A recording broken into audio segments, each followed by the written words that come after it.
Hi, my name is Joey Lott, and in this video, I'd like to share with you how it's possible to apply a process called self-inquiry in your life to be able to fully integrate, heal, and release patterns of trauma in your life.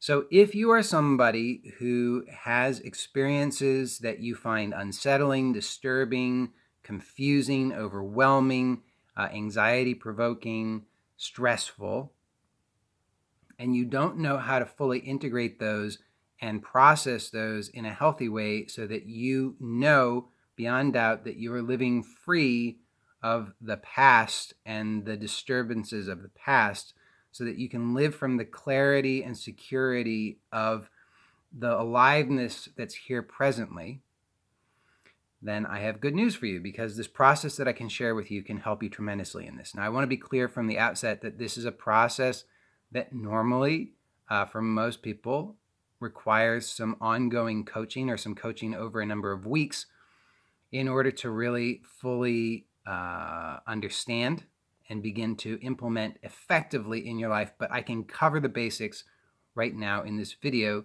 and you'll be able to recognize if this speaks to you or not. So let's talk about trauma, because this is really central to how it is that I work with people and how it is that in the modern world we can understand what it is that we are struggling with and how we can discover how we can begin to have a different relationship with that will no longer feel oppressive or as though we're being victimized by our experience, but instead we can begin to receive the wisdom of the experience.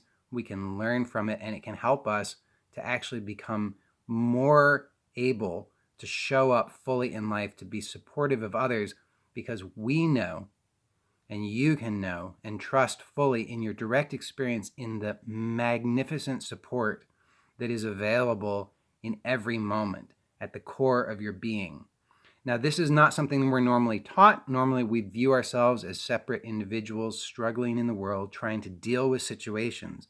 And when the situations are overwhelming for the individual, and that's all that we know ourselves to be, what happens is our system, our bodily system, our body mind is overwhelmed by whatever it is that's happening. And because we don't know that we have the resources to be able to deal with this situation fully, to be able to fully process and integrate it, what happens is that whole bundle of whatever it is that's happening, so that means the sensations, the feelings, the sounds, the colors, the shapes, everything that's happening, the ideas, the memories, all of that is bundled up, and it's actually stored in the body, in the nervous system, chemically, physically stored in the body. And this is a view that's becoming increasingly mainstream. If you've done any reading or heard anything about trauma and PTSD, you may know that this is increasingly the mainstream view, is that trauma is actually physiologically, it's chemically and physically stored in the nervous system. And so when something happens that provokes that, and that could be anything, it could be the look of your child, it could be a sound that happens, it could be that your nose itches, it could be anything that for you and your nervous system triggers that trauma, then the whole thing is triggered and you experience it as if whatever it is happening right now.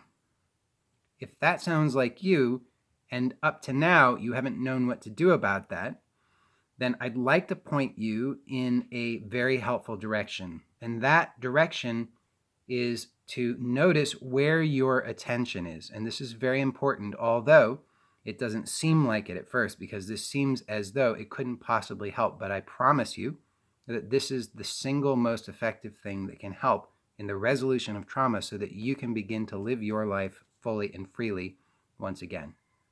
In fact, when you learn this secret and you really implement it in your life, I promise you that this will not only allow you to live your life with freedom again, it will actually allow you to recognize and live from a deeper, fuller freedom that's more inclusive, that allows you to live with a greater range of experience without being disturbed by it, so that you can show up fully, so that you can Give your gifts to the world, because if you're somebody who is helping others, if you're somebody who is, a first responder, you know that that's really important, but you also know if you're taking on too much, if it's starting to become burdensome to you, if it's starting to affect your life in negative ways, you know that that's not sustainable. And so what we want to look at, and what I'd like to help you with, is seeing how it's possible for you to begin to actually release all of that and to allow the lessons and the wisdom that's there that you can learn and integrate to be integrated so that you can start to live from that wisdom and that freedom. And you will be better able to serve others because you will be better nourished and at rest yourself. You will have a greater sense of peace and clarity within yourself that will allow you to show up for your job better. It will also allow you to show up for your family and loved ones better because you won't be distracted or feeling overwhelmed or burdened by the unresolved traumas any longer. So the key, as I said, I believe I said, I might not have said, but the key is to notice where your attention is. Now, for most of us, most of the time, our attention is stuck in mind. We're giving our attention to every thought that comes through the mind stream, and we're trying to solve our perceived problems at that level. So if you observe your actual experience, you'll notice that there's sensation or feeling that happens. So you might have a feeling that then your mind tells you it knows what that feeling is. And at the same time, what can happen is there might be images or memories or sounds that also arise in consciousness. So you become aware of perhaps memories. So let's say that in sort of classical PTSD scenario, something has happened that you found disturbing and overwhelming. That event has passed, but it still feels alive in you and it's still disturbing you. Perhaps you have flashbacks to that. You have, or perhaps sensations or sounds or the appearances of things in your life trigger that, and you feel the discomfort of that, of the unresolvedness of it. So what I want you to start to notice is what it is that you're doing. Because if you start to observe what it is that you're doing at a subtle level, this will allow you, through that awareness of what it is that you've been doing largely unconsciously in regard to your own experience, this awareness will allow you to shift effortlessly so that you can stop doing that and begin to actually heal and release and resolve whatever it is that needs to be healed, released, and resolved. So what I'd like you to take a look at right now in your own direct experience is see how it is that you're going throughout your life, things happen, and you turn to the mind to give interpretation. So if you're very honest and observant, you will notice that the sensation that you experience in your body, in your field of awareness, the sensation does not have a meaning. There is no inherent meaning to the sensation. Now, that might be a challenging thing for you to recognize right away because that's not the mainstream view. It's not what most of us have been taught. But actually, in our direct experience, every single person can recognize that the sensation that we experience in any given moment, we don't know for sure what that sensation means. However, the mind, it has an interpretation and assigns a meaning to the sensation. Now, oftentimes, if we have a useful story or meaning to attach to the feeling or the sensation, then that's perfectly fine. So it's not that that's problematic. However, we can see that in trauma, there is a sensation and then there is the meaning that the mind attributes to that sensation. And if you look, you'll see that when you have the sensation and your mind, because of the trauma that bundles up the meaning, the triggers, the context, the circumstances, and the sensations and feelings all in one ball, if we're not willing to be present to it and allow it to kind of decouple, it stays bound up, and we are then obligated, as long as we're unconscious, we're obligated to react in predictable ways which re-traumatize. So it's through awareness It's through the willingness to be still, to pause for a moment, and to observe your actual direct experience and be honest about it, that real change and healing begins to happen. So if you pause for a moment, you will notice that there is sensation happening right now. And you will notice that in your instantaneous direct experience of this sensation, there is no inherent meaning to the sensation. That doesn't matter what we call the sensation. You might call the sensation your nose itching. You might call the sensation fear. You might call the sensation I've been sitting in the chair too long. It doesn't matter. But you notice that the raw sensation, prior to the label or the story about it, has no inherent meaning. Now, if the meaning that your mind gives to it is something like my nose itches and I can do this and now problem solved, no problem. But what happens is if the meaning that the mind gives to the sensation is one that says, this is terrible, avoid it at all costs, this is overwhelming, not okay, off limits, then we set about either trying to solve the problem or avoid the problem that mind has proposed. Now, this is innocent enough. However, the problem is that when that happens, and research has demonstrated that this is so, the opening of the trauma, the triggering of the trauma in the moment, actually affords us this very unique and powerful opportunity to release, integrate, and heal. However, if we, out of habit, do what we've always done, trying to fix or avoid the problem that the mind has told us that exists, unfortunately what happens is that whole trauma gets packaged back up because it's overwhelming to the body-mind, as it always was, and it gets, again, stored in the body.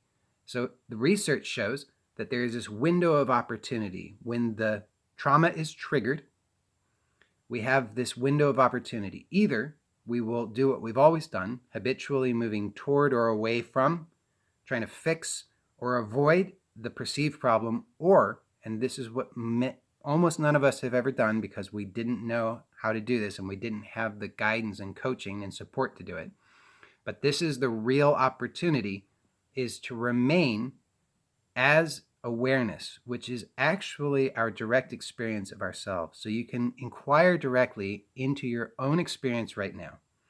And you can notice that prior to any thought, prior to any movement to understand or figure it out or know anything or do anything, but just instantaneously, if I just say you know who I'm talking to. You know that I'm not talking to the person next to you. You know I'm not talking to the couch. You know I'm not talking to the sky.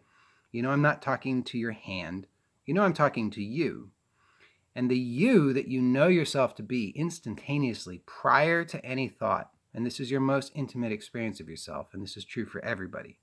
This is not some kind of special thing. This is absolutely a mundane, ordinary thing for every man, woman, child, every human, that you know yourself in your most intimate sense to be awareness, consciousness. And then everything else gets added on to that in mind. So you say, I am, that's just I am. Add anything else to that, and that's mind. I am a person. I am a man. I am somebody who has a beard. I am a father. I am 40 years old. Okay, so these are all labels, stories of the mind. But our most intimate direct experience of ourselves is always of consciousness. We know ourselves to be aware. We know ourselves to exist. That is our primary sense of ourselves. If we remain with that, still, aware, conscious being,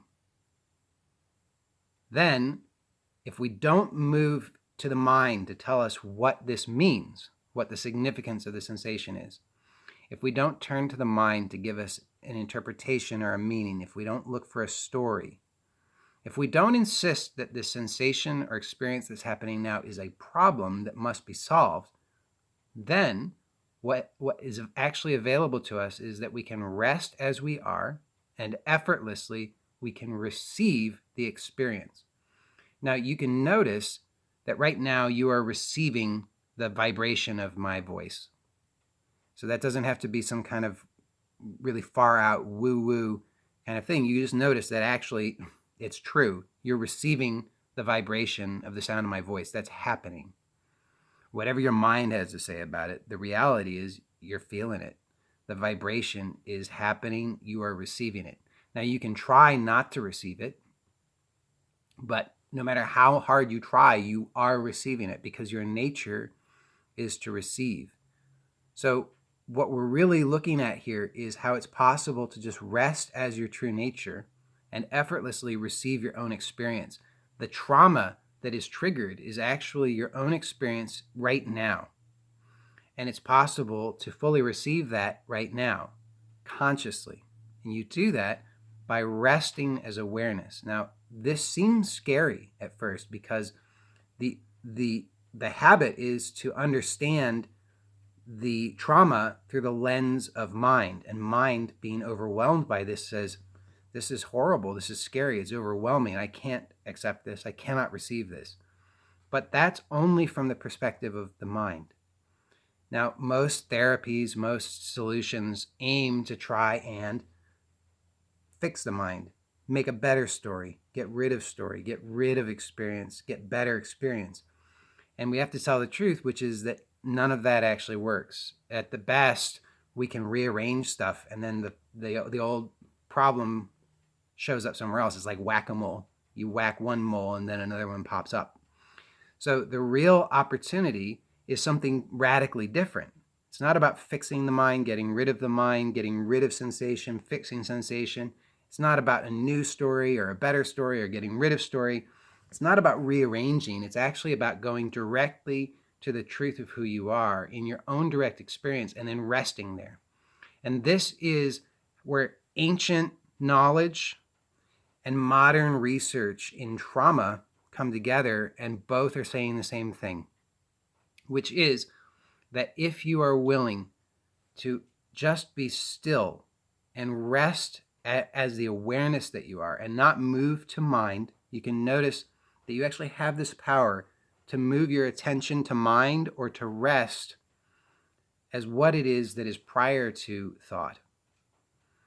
When you rest as awareness in this fashion and you are observing everything, not taking it personally, not trying to fix it, not trying to understand it, but simply receiving the experience directly without giving meaning to it, then the trauma actually gets taken apart without you doing it, because those bonds of the trauma are only maintained through the mind's avoidance of the direct meeting of the sensation. That's really important to understand. The bonds of the trauma, the bonds that link the sensation, the memory, the idea, the feeling, all of it together into one big bundle that we feel overwhelmed by. Oh my God, what do I do? Those bonds are held together only by the avoidance of the direct meeting of the experience of the sensation consciously. The way to do that, the direct meeting, is to rest as awareness. This is absolutely effortless. If you make any effort and you try to do it, it won't work. But it is possible to simply rest. You'll notice this. You'll feel this. It's very, very palpable. You can notice that it's like there's an effort to move toward or away from, to try to avoid sensation or fix sensation, to try to understand it or get rid of it. All requires effort. And that's how most of us are living our lives, just trying to manage through effort all the time. And if you're watching this, you're feeling like you're at your limit with that. You realize that you cannot manage it. And that's, I understand, often overwhelming and scary, but the good news is that you honestly don't have to manage it any longer. It's possible for you to really let go and to just be present to your experience. So when you are present to your experience, just resting as awareness, not moving toward or away from anything, not trying to understand it, then what naturally happens is that there's an integration, a release, a healing. There's a revelation of whatever wisdom is here for you and you don't have to go seeking it. It just naturally comes to you. Now, does this mean that it will feel good? No. Does this mean that it won't be scary? No. Does this mean that it will always be easy? No. Does this mean you'll do it once and it will be the only time? No. This is actually a moment-to-moment practice of living awake to your own direct experience. And from the mind's perspective, that sounds unpleasant, like, oh, it's another job to have. But I promise you that this is actually the end of having a job. This is to rest as you are. So it seems like an effort at first. It seems like another thing to do. But I promise you that as you inquire, if you choose to receive this invitation, you will notice that you are resting as awareness in your natural state of being more and more, or at least you will be consciously aware of your resting as yourself more and more. And through that there's a conscious meeting of every experience, and you will notice that there's a transformation. What was once perceived as trauma and overwhelm, actually you start to, in your direct experience, realize that this is offering you great wisdom. It's offering you great opportunity and support. And there is a real wealth here that will not only change your life, but it will change the lives of those around you, those you serve, your spouses, your children, your parents, your neighbors, your friends, your coworkers, anybody who needs support, anybody who needs your full presence will benefit from this, because it will allow you to be more consciously present to every moment of your life, whether your mind says it's good, bad, or otherwise. And that's the great news, is that everything that previously was perceived as a problem actually starts to invite you. It's a direct meeting of yourself. It's a direct meeting and resolution of the trauma. It's a transformation of trauma into the healing of your body, mind, the healing of the world. It really is something very powerful. And so that's why I say it's a gift, because you will start to discover that what you had been trying to avoid actually has something very powerful and very wonderful for you. But you can only receive it when you're humble enough and courageous enough to stop running away from it, and to really just pause, be still, and receive your own direct experience. This will also transform what's already positive in your life into something even more positive, because I promise you that the connections and relationships with loved ones will deepen as a result of this. It really is just about your willingness to show up as yourself and to receive your own direct experience. So I hope this has been helpful to you. If you have any questions for me, then I always welcome those questions. You can go to joeylott.com/ask. So that's joeylott.com/ask, ASK. And I would welcome your questions there. I go through those questions that I receive, and I create new content and post it on various channels, YouTube, Facebook. Those are the main ones. So that's it for now. As always, if you would like to work one-on-one with me for direct coaching, you can find out about my current opportunities by going to joeylott.com/now, NOW. That's it for now. Bye.